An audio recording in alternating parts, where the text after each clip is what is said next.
So we're back to our third part. So what you were just saying about the Amos and Andy is actually what the brownies reminded me of. It's like all these things that just stir you up, that it's so negative.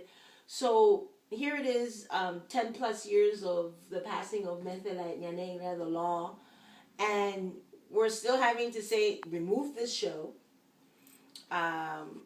represent us in better ways, acknowledge us in better ways. We have a new president, and he won Cologne. He won in Cologne because he said he was going to do what he needed to do for Cologne. They need to. It's like a war zone. So, it's like, but the money is in Cologne. The money is coming out of the free zone.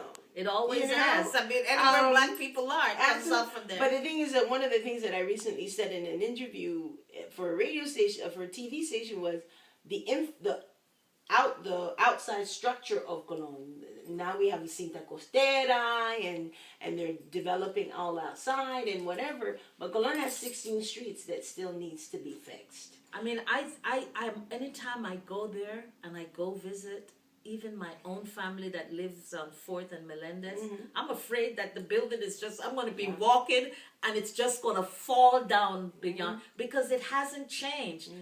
My aunt and uncle, well, now deceased, my family were living there over 60 years ago. And then my cousin tells me that all that land in Pilon is gone. Yeah. So, exactly. So there's a lot to be done, but yet Panama is considered the richest, most advanced Central American country. It is. The New York Times just tapped it as the place to go for retirement. Yet the equity, going back to our word at the beginning, doesn't exist. Because the middle... So we've talked a lot about... We've covered a lot of territory. So I want to thank you for joining me this month. I think it was a treat. As I said, the topics that we covered tonight, I don't think there was anyone that could have touched on everything the way you do. So I want to thank you for not just joining me, but also for being a leader to so many women, and to be an Afro Panamanian leader who is on the cutting edge of speaking truth, to power, because when you walk this road, it's not an easy road, as you've shared tonight. So I want to thank you. I want to thank Bai for videotaping and holding it down. So any last thoughts? Something, the stuff was heavy. But any last thoughts that we can leave that uplifts the soul of our community? The first shall be last, and the last shall be first. I remember in 1969, I read Billingsley's book on the black man's burden. I take it further. I take it to black people's burden. It's our burden to make this a more humane world. I used to say that there was no more sacred thing than the liberation of African people wherever we are.